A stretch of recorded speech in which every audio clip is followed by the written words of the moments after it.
Normally, when I hike, I stick to the trail, but I've noticed this game trail going up a steep part of the mountain. And today, I decided to follow it, and after some climbing, I found this awesome clearing. I thought there might be something like that up here. And that all seems like a perfectly poetic way to express an idea that's been swimming in my head for a month. And it has to do with the question of mastery.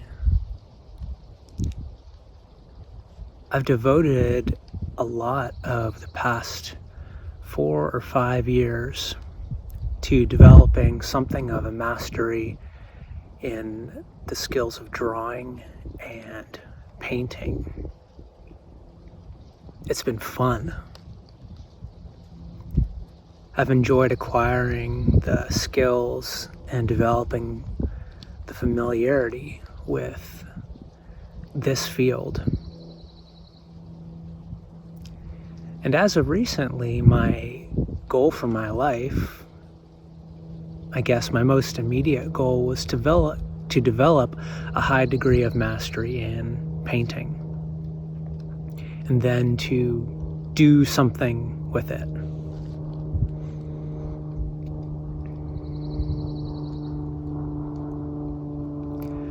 Over the past month, so I'll back up. Last year, I formulated this plan for developing a high degree of skill in painting. A very disciplined and structured path to getting good at each of the individual components of what makes great painting. But in this new year, everything in me was calling for me to drop the discipline and allow a space of pure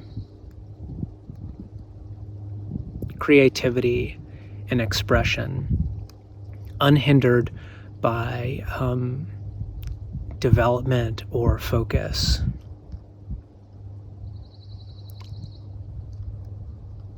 And this month has turned into one of the most creative months of my life.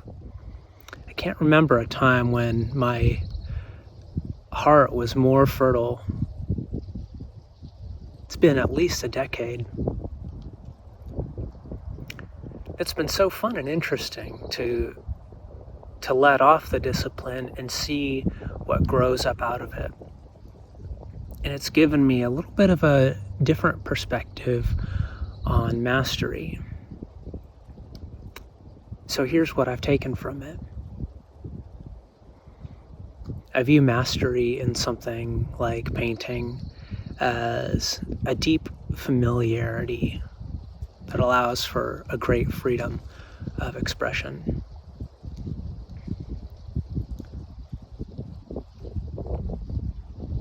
We tend to think of painting as one thing,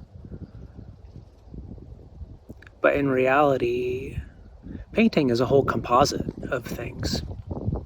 Something you learn quickly when you try to develop the skill. As you see, there's all these sub-skills involved in getting good at what we call painting.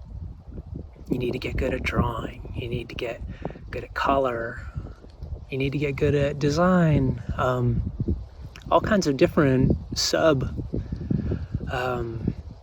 fields, you could say, comprise the field of painting.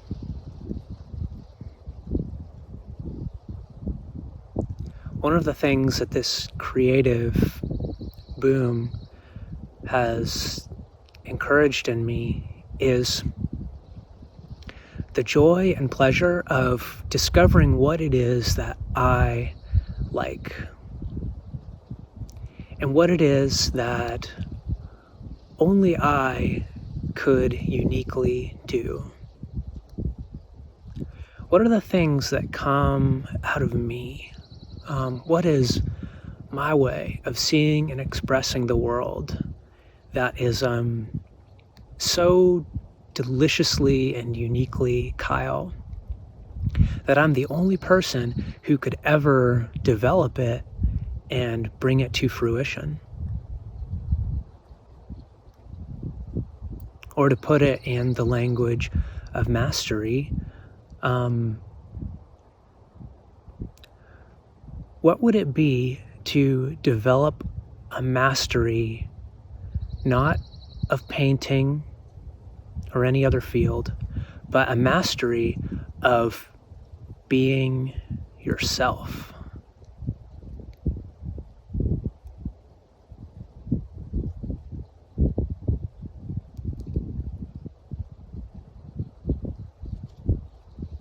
As I've grown in sensitivity to what I like, who I am, in terms of art, most specifically, what I most readily like to do, I've quickly discovered that finding one word for it is impossible. It never fits quite right. Even if 99% of what I do is painting, there's a sense in which being myself requires some word other than painting in order to get the idea across. Let's say that I enjoy writing as well, and my self-expression somehow naturally includes both of those things. Well, then if I reach for ideas or concepts to describe my thing, I quickly need to make compound words. Well, I'm a painter-writer. And very quickly, the more I develop a sensitivity into what it is that I like and what it is that only I can do, quickly you start stacking up so many compound words that there's no word for what it is to be myself. Or at least there's no word yet.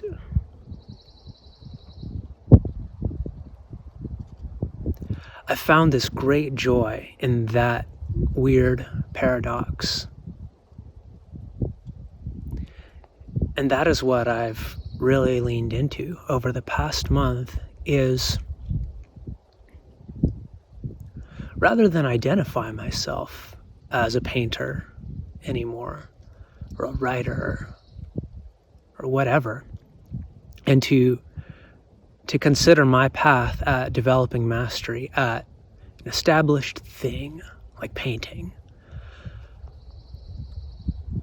What would it mean for me to consider myself developing mastery in being myself until, through expression and organization, I birth out a whole new word on the same level as painting? My art is its own definite thing. And through allowing it to evolve, you give opportunity for a new word, a new idea to be birthed into the world. And as an artist and a creative person, no, as a human, there's nothing more satisfying than doing your thing.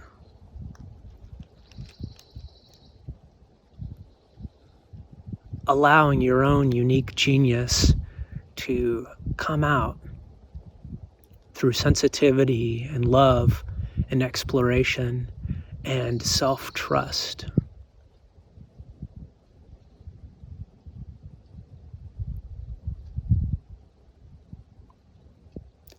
I love painting, but there are thousands of masters of painting. And what feels far more interesting to me, rather than devoting my life to becoming a master at something that has been done before, I'm interested and curious in becoming a master at something that has never existed, being me. And as I live that out, the description of what I do self-organizes and self-clarifies until it becomes something recognizable and very interesting and cool.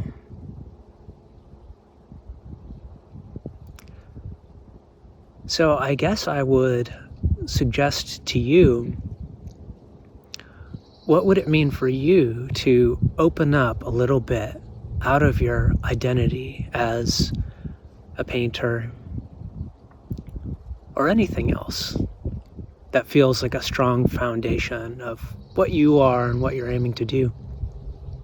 What would it mean to loosen up a little bit from that identification and allow space for what you like to come in and fill the shape of what you're doing with your life?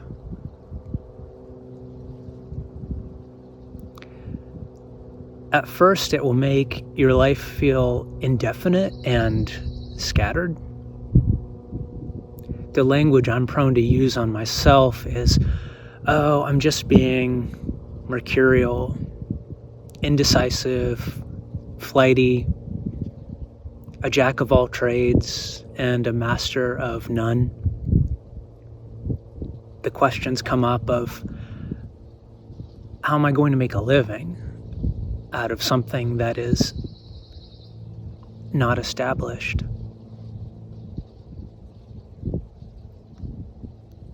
And I don't have the answer to that question for you.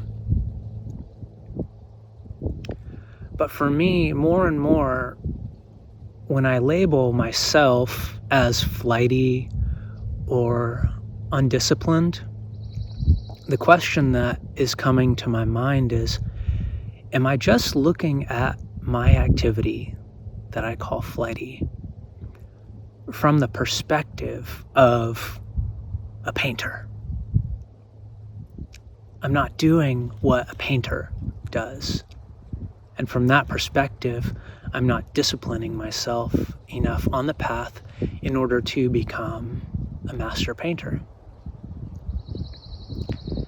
If I were to step away from the vantage point of becoming a painter and instead took the vantage point of I'm being myself, self-organizing into a mastery of being myself, then all of a sudden what previously looked flighty and undisciplined might suddenly look laser focused and disciplined according to its own structure. And as I give myself a little bit of grace to not hold myself to the discipline of an established career path,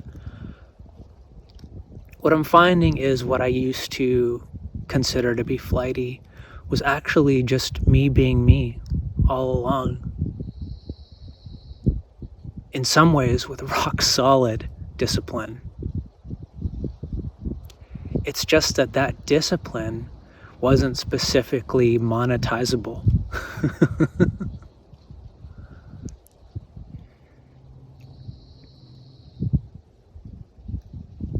This has been a real insight for me. And it's something that I'm carrying into what I'm doing this year. Interestingly, what has birthed out of this moment of letting the reins off of my discipline and allowing whatever to bubble up that ends up bubbling up I've already found that a very specific project has started to coalesce. A very definite thing. A thing that could make me lots of money. And a thing that I could see as being my life's work, because it is uniquely tied into what I like and what I believe only I could do. And it was only through allowing that space that a new thing formed that feels like me doing my thing. It's been very freeing. So that's the gist of these ideas that have been swimming around for a couple weeks on mastery, and specifically becoming a master at being yourself. Peace.